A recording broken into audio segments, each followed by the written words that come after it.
Hello, fellow classmates and professor. My name is Valeria Lazo Rosado, and today I will be speaking to you all about theater as a method of education for children. What if I told you that there is a way to engage children in active learning that will motivate them to go to school? That it's possible for them to have fun while excelling in academic achievements through theater? The truth is that the current education system does not work at retaining children's attention span, and therefore does not motivate children to want to learn and actively participate in school. To properly inform myself and others about this subject, I thoroughly researched papers and studies that explain how children's attention span affects directly how they perform in school, and how theater can be used as an effective method of education to combat this issue. That being said, I will explain how theater can be used as a method of education in school to increase students' academic accomplishments. The first point I will discuss is how the pandemic has negatively affected children's attention span in school. Do you remember feeling bored in grade school and just wishing you could speed up the clock? Well, thanks to the pandemic, children nowadays are doing even worse in regard to short attention spans. This unfortunate pandemic has affected children's academic progress. In fact, according to an article posted by The Guardian in 2023, a survey has found that more than 70% of teachers have noticed that students post COVID are more likely to, number one, move around the classroom, number two, complain about being bored, and number three, annoy and provoke others in the classroom. This is sadly a perfect recipe for a declining academic performance in school. Jennifer Oden, principal of Santa Maria College, states that as students' attention span decreases, so do their learning abilities. Luckily, the author shares some key points to combat these terrible post pandemic consequences. Said points are the following. Number one, identifying triggers. Helping students identify what may be a trigger or a distraction for them and assisting them in understanding their own brains will help them modify these learning disturbances. Number two, bite sized learning. Covering too many topics in a single lesson may result in poor retention. Instead, teachers should aim for lessons that are clear, straight to the point, and then take the time to review the material once again to check for any misunderstanding. Number three, brain breaks. Children need to breathe. Their brains aren't ready to handle long periods of lessons without breaks. Including physical activity, music, and brain teaser activities will help students refresh and rejuvenate their minds.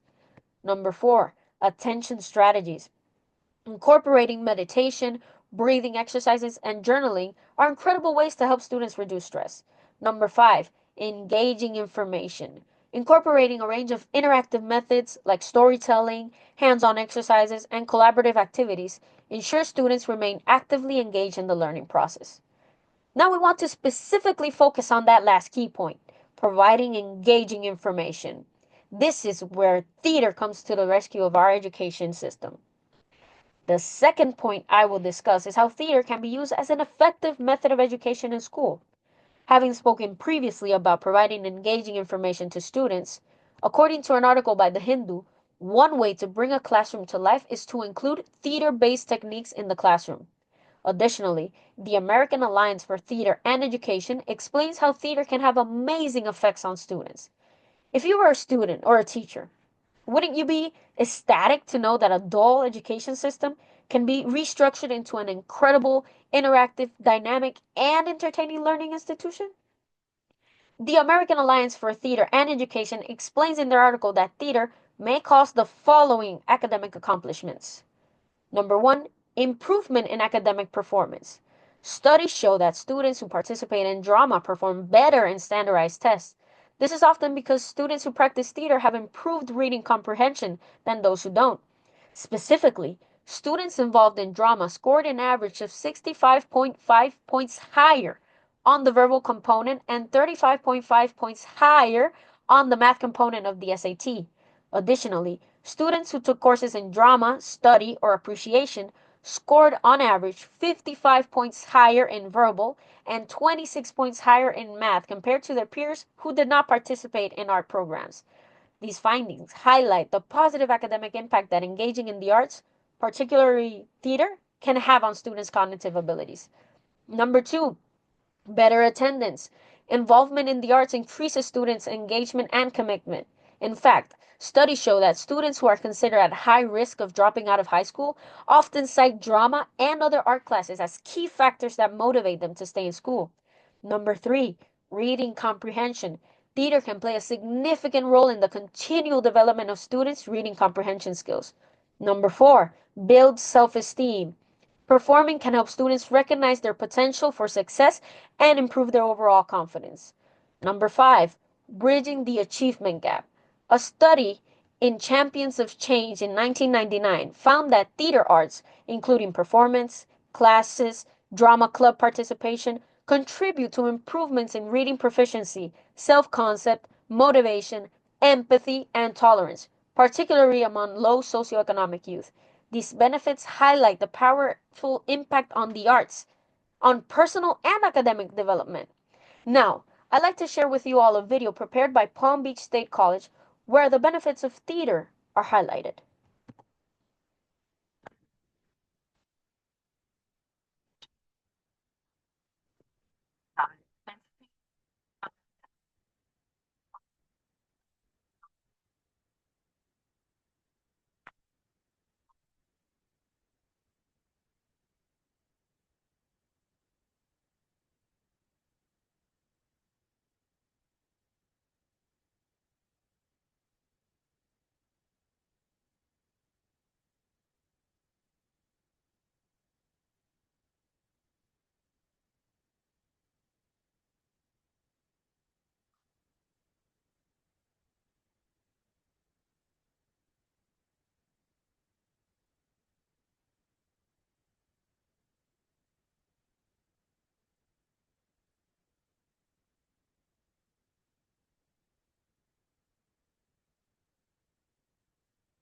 Equally as important, I'd also like to share the results of a survey conducted by the Educational Theater Association, where teachers and administrators were questioned about how significant a role different factors played in maintaining their school theater programs.